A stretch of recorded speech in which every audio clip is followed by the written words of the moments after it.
Welcome, and this is another episode of Footy Talk, and I'm your host, Tari. Now it's been over 2 weeks since the conclusion of the FIFA Women's World Cup, but there's still a little buzz left in the air. Unfortunately, that buzz is not about how awesome the tournament was, and it's not even about how good the US soccer team was.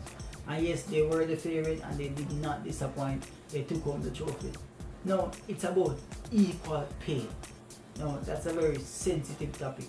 And here on Footy Talk, we decided to change it up a bit. We're going into the streets of New York to ask the people what do they think about equal pay in sports.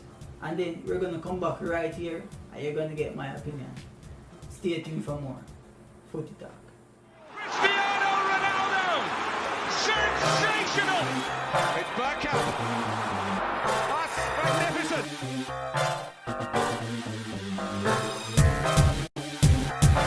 Forward with real menace here. Brilliant from Messi. Oh, what a goal that is! I believe that male and female soccer players should be paid equally. And the reason is because from a very young age, they both train every day to become professionals. And once you do become a professional, it's a job that they're committed to every day.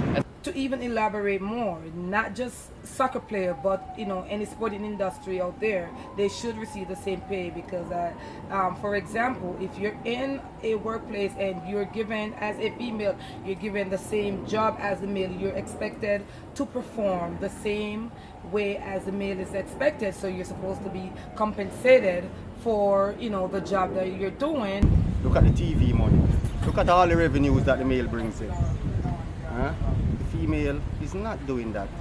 So because of the revenue alone that the male players are bringing in, their female counterpart cannot be paid the same amount.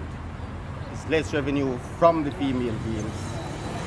So on that basis alone, they cannot be paid the same amount. Now in sports, it's all based on the finances. Now it doesn't matter which sporting discipline it is, usually the male equivalent of that sports has more fans, more viewers, which means more sponsorship, more money, more revenues that can be paid out as wages.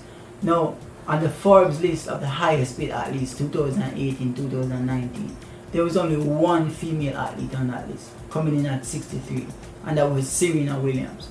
Now, it's very difficult to name 5 to 10 people or 5 to 10 athletes that's more dominant in the sporting era than Serena Williams. Yet, she wasn't even able to make the top 50.